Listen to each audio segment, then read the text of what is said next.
Praise the Lord. सभी को जय मसीह की आशा करती हूँ कि आप सभी परमेश्वर में आनंदित होंगे। तो आज का वचन है मत्ती अध्याय 7 उसका 1 से 5 वचन। दोष मत लगाओ कि तुम पर भी दोष न लगाया जाए, क्योंकि जिस प्रकार तुम दोष लगाते हो उसी प्रकार तुम पर भी दोष लगाया जाएगा, और जिस नाप से तुम नापते हो उसी से तुम्हारे लिए भी नापा जाएगा। तो क्यों अपने भाई की आंख के तिनके को देखता है और अपनी आंख का लट्ठा तुझे नहीं सूझता? और जब तेरी ही आंख में लट्ठा है तो तुम अपने भाई से क्यों कर कह सकता है कि ला मैं तेरी आंख से तिनका निकाल दूँ? हे कपटी, पहले अपनी आंख से तो लट्ठा निकाल ले, तब तू अपने भाई की आंख का तिनका भली भांति देखकर निकाल सकेगा। Praise the Lord, hallelujah. तो हे मेरे प्रियो, इन वचनों के द्वारा हम सीखेंगे कि हमें दूसरों पर दोष नहीं लगाना चाहिए। हालेलुया। प्रभु यीशु ने ऐसा क्यों कहा है कि दूसरों पर दोष मत लगाओ? तो हम जानेंगे। यीशु सीधे शब्दों में कहते हैं, दोष मत लगाओ ताकि तुम पर भी दोष न लगाया जाए। हालेलुया। यह आज्ञा हमें चौंकाती है, क्योंकि हम सब दूसरों को परखने में माहिर हैं। उनकी गलतियां, उनकी कमज़ोरियां, उनके पाप हमें तुरंत दिखाई देते हैं। लेकिन यीशु यहाँ न्याय करने की बात नहीं कर रहे, वे आलोचनात्मक, कठोर और पाखंडी रवैये की बात कर रहे हैं, जो दूसरों को नीचा दिखाने के लिए उनकी गलतियां ढूंढता है। यूनानी शब्द करीनो का अर्थ है किसी को दोषी ठहराना, उसकी निंदा करना। यीशु कह रहे हैं कि जब हम दूसरों को इस तरह परखते हैं तो हम परमेश्वर की जगह लेने की कोशिश करते हैं, और यह खतरनाक है। रोमियो 14 अध्याय उसका 10 से 12 में पौलुस भी यही सिखाता है, तू अपने भाई को क्यों तुच्छ जानता है? हम सब परमेश्वर के न्याय के सामने खड़े होंगे। परमेश्वर ही एकमात्र सच्चा न्याय है जो हृदय को जांचता है। 1 शमूएल 16 का 7। जब हम दूसरों को दोष देते हैं तो हम भूल जाते हैं कि हम खुद भी पापी हैं और परमेश्वर की कृपा के मोहताज हैं। हालेलुया। यीशु चेतावनी देते हैं कि जिस नाप से तुम दूसरों को नापते हो उसी नाप से भी तुम्हें भी नापा जाएगा। हालेलुया। यह सिद्धांत याकूब 2 अध्याय उसका 13 में भी दिखाता है, जिसने दया नहीं की उसका न्याय बिना दया के होगा।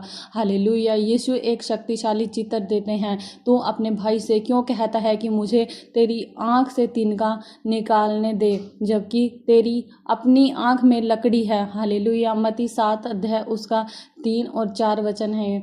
यह तस्वीर हास्यास्पद लगती है, मतलब हंसने की बात लगती है। एक आदमी जिसकी आंख में लकड़ी का बड़ा टुकड़ा है, वह दूसरे की आंख से छोटा तिनका निकालने की कोशिश कर रहा है। हालेलुया। लेकिन यही हमारी असलियत है। हम अपने बड़े पापों को नज़रअंदाज करते हैं और दूसरों की छोटी गलतियों पर ध्यान देते हैं। लकड़ी और तिनका का अंतर हमें दिखता है कि हम अपने पापों को कितना छोटा समझते हैं और दूसरों के पापों को कितना बड़ा बनाते हैं। हालेलुया। यीशु इसे पाखंड कहते हैं। मत्ती अध्याय 5।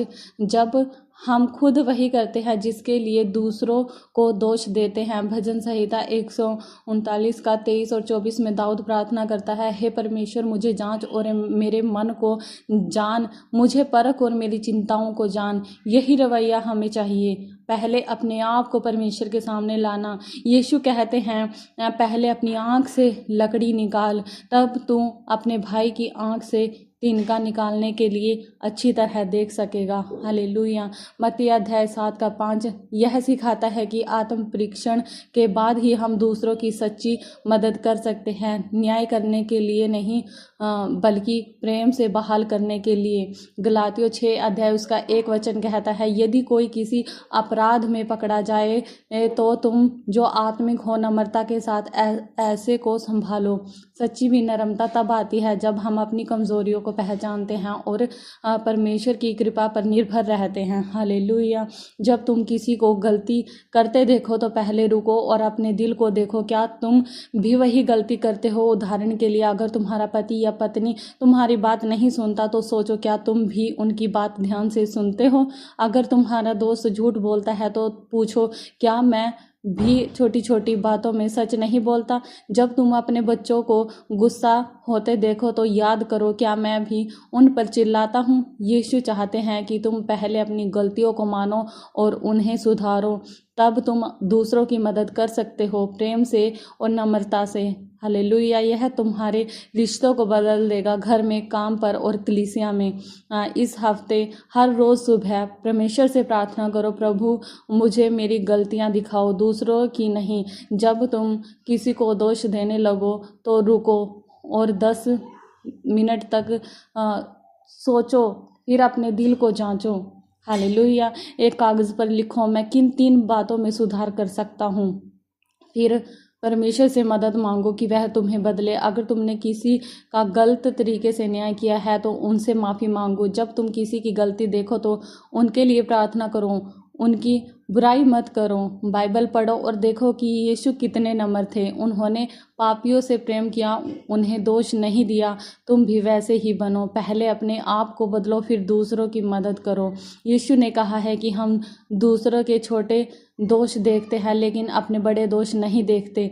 परमेश्वर हमें पहले अपने पापों को मानने और सुधारने के लिए बुलाते हैं। सच्ची नम्रता में हम अपनी गलतियों को स्वीकार करते हैं और परमेश्वर से मदद मांगते हैं। जब हम अपने आप को सुधारते हैं तब हम दूसरों की मदद करने के योग्य बनते हैं।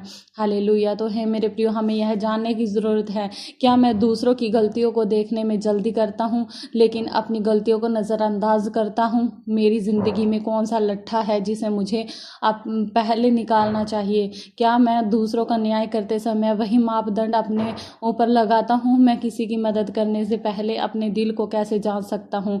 क्या मैं दूसरों को सुधारने की कोशिश में प्रेम और नम्रता दिखाता हूँ? मैं इस हफ्ते किस एक व्यक्ति से माफ़ी मांग सकता हूँ जिसका मैंने गलत तरीके से न्याय किया है? परमेश्वर मुझसे किस क्षेत्र में पहले बदलाव चाहते हैं, मेरे शब्दों में, मेरे विचारों में या मेरे कामों में? हालेलुया। तो है मेरे प्रियो, हमें परमेश्वर से प्रार्थना करनी है, हे प्रभु यीशु, मैं तुम्हारे सामने आता हूँ और मानता हूँ कि मैं अक्सर दूसरों को दोष देता हूँ लेकिन अपनी गलतियों को नहीं देखता। तुम मेरे दिल को जांचते हो। मैं कितनी जल्दी दूसरों का न्याय करता हूँ लेकिन अपने पापों को छुपाता हूँ। मुझे माफ़ करो प्रभु। मुझे अपनी आंखों से पहले अपना लट्ठा निकालने में मदद करो। मुझे दिखाओ कि मैं कहाँ गलत हूँ। मेरे शब्दों में, मेरे विचारों में, मेरे रिश्तों में मुझे नम्रता दो कि मैं अपनी गलतियों को मान सकूँ और तुमसे मदद मांग सकूं। जब मैं दूसरों की गलतियां देखूं तो मुझे याद दिलाओ कि मैं भी एक पापी हूं जिसे तुम्हारी कृपा की ज़रूरत है। मुझे प्रेम और नम्रता से दूसरों की मदद करना सिखाओ, न कि घमंड से। मेरे घर में, मेरे काम पर और मेरी कलीसिया में मुझे तुम्हारे जैसा बनाओ जो प्रेम करता है, माफ़ करता है और दूसरों को ऊपर उठाता है। यीशु मसीह के सामर्थी नाम में मांगते हैं, आमीन।